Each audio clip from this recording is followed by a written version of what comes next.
Salut à tous et bienvenue sur Hello Culture. Que ce soit pour décider qui peut s'asseoir devant dans la voiture, ou alors choisir celui qui va aller chercher le ballon de foot qui est tombé chez le voisin, rien n'est plus efficace qu'un bon vieux pierre-feuille-ciseau. Ou Shifumi comme certains l'appellent.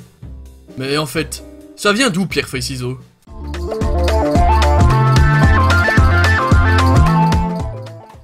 Pour retracer les origines de ce fameux jeu de main, il faut revenir presque 2000 ans en arrière et changer de continent pour s'intéresser à la dynastie Han, en Chine. En effet, selon un livre écrit par attendez, je recommence. Xie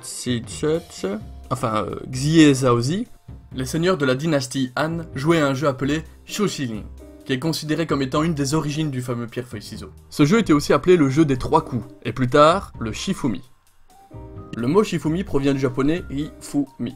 Ces 3 syllabes venant elles-mêmes des mots Hitotsu, Futatsu, Mitsu, qui en japonais veut dire 1, 2, 3. À cette époque donc, personne ne parlait encore de pierre, de feuille ou de ciseaux. Il faut attendre le XVIIe siècle toujours au Japon pour qu'on entende une première fois ces mots.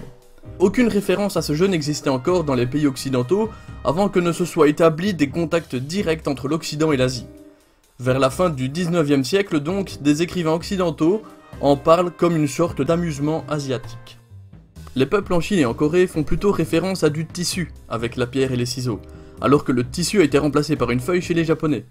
On peut alors en déduire que c'est par le Japon que le jeu a été introduit en Europe, car son appellation dans les pays occidentaux fait plutôt référence à la feuille qu'au tissu. Par ailleurs, il est important de savoir qu'un jeu de doigts reposant sur l'affrontement entre deux adversaires est très anciennement connu en Occident, le jeu de l'amour. Si en France on l'appelle pierre-feuille-ciseau, il porte énormément d'appellations différentes en fonction des zones géographiques où il est joué. En Belgique nous dirons pierre-papier-ciseau. Au Québec nous dirons roche-papier-ciseau. En Allemagne nous dirons schnick-schnack-schnook. Aux États-Unis nous dirons évidemment rock-paper-scissors. En Corée le jeu est appelé kawiba-wibo. Au Pérou nous dirons yankenpo.